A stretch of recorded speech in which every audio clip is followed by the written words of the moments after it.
There's a silence that lives in hospital rooms at night, a silence heavy enough to make you listen to your own heartbeat. You start to remember every version of yourself. The child who dreamed, the adult who rushed, the soul who forgot to rest. Now everything slows. You learn that the end isn't always darkness, sometimes it's clarity. You see love more clearly, regret more honestly, life more gently. And when the doctor's voice turns quiet, you realize it's not death you fear anymore. It's the thought of leaving before you've truly lived. You used to measure time in years, promotions, birthdays, anniversaries. Now you measure it in milligrams and milliliters. How much morphine today? How many milliliters of water can you swallow without coughing? Time, once an endless river, has become a leaking faucet. Each drop a day, a breath, a small victory. In the first few weeks after the diagnosis turned terminal, you fought. You read stories of miracles, prayed with strangers, whispered promises into the dark. If I survive this, I'll change everything. But the body doesn't bargain. The cells do not care about promises, and slowly the fight dissolved into fatigue. Now you don't want to be brave, you just want to be honest.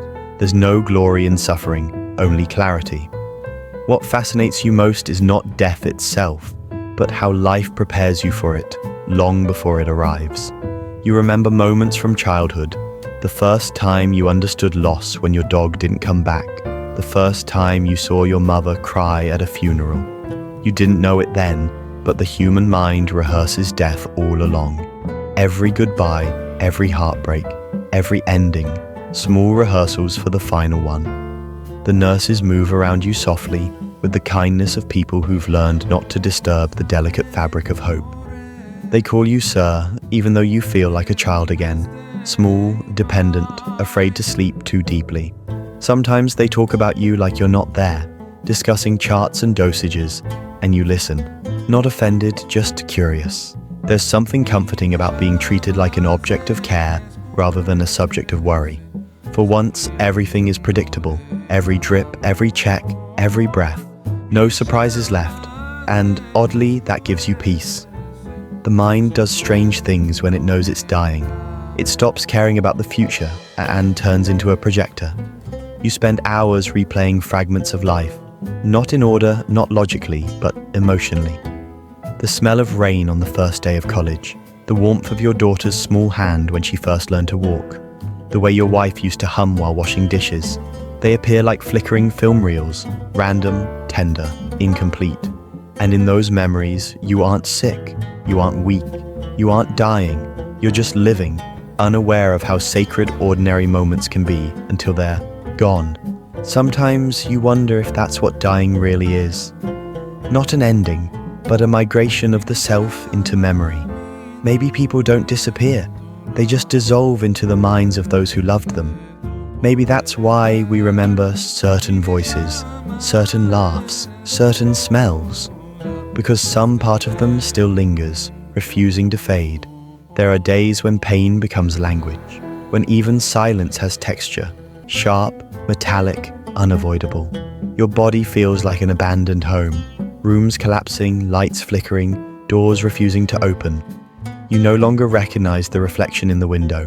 The person staring back isn't dying, they're disappearing. Yet, beneath the physical decay, there's a strange kind of detachment. You start to view your body almost scientifically, like a vessel you once borrowed and must now return. When the nurse adjusts your IV, you watch the clear fluid drip and think, that's time, right there, dripping away. And it doesn't frighten you anymore. It feels fair.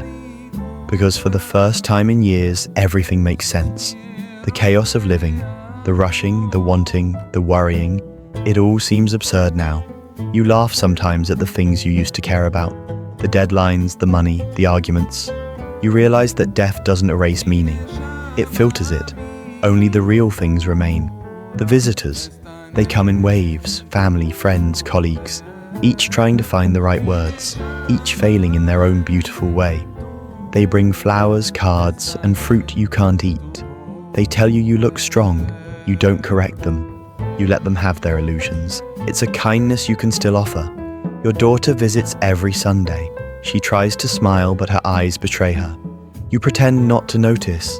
You talk about the weather, about her work, about the neighbors, never about the one thing you both think of constantly. That's how love speaks near the end, through avoidance, through small talk that means everything. When she leaves, you stare at the door a little longer, not because you want her to stay, but because you want to remember how it feels when she's near, that warmth in the air, that weight of presence. You know one day soon she'll stand by an empty bed, and you want that image, her smile, her scent, her trembling goodbye, to be your last anchor to life. Psychologists talk about acceptance as the final stage, but you've learned it's not a clean arrival. It comes in fragments, in moments when the fear dissolves for no reason.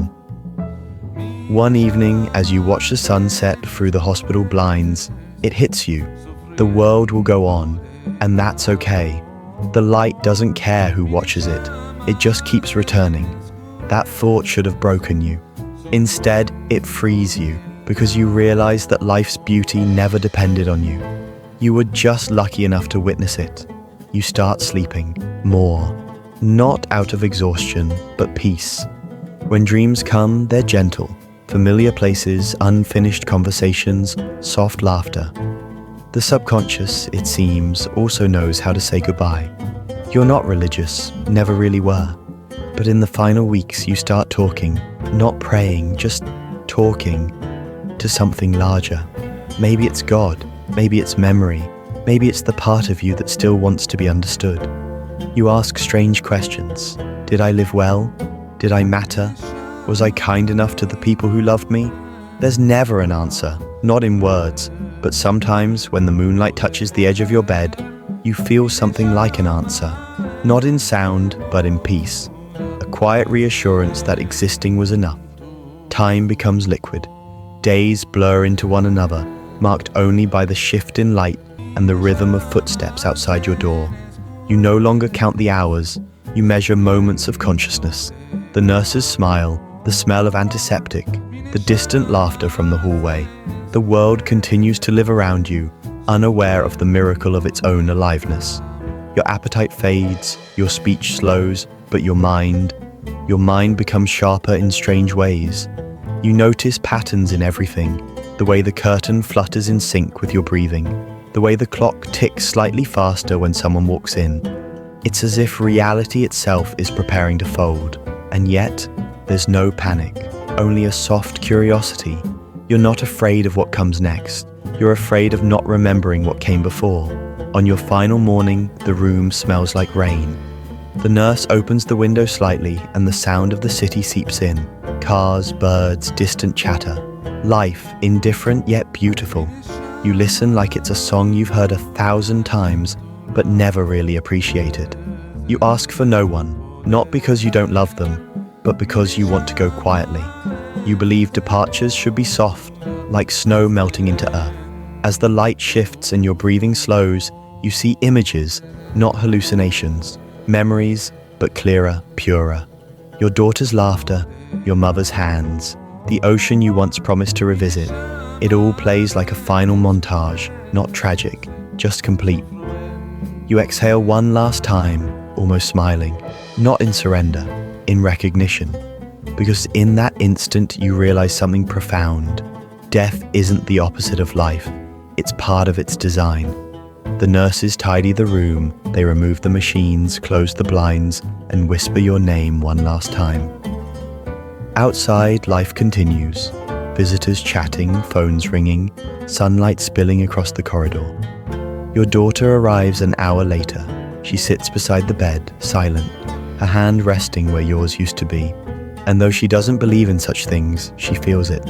That faint echo, that warmth that shouldn't be there. She doesn't cry right away. She just breathes steady, calm, almost like you taught her to. And somewhere, in the rhythm of the world, in the quiet spaces between sounds, you remain, not as memory, not as ghost, but as understanding. That life in all its pain and beauty was never meant to last, only to be felt.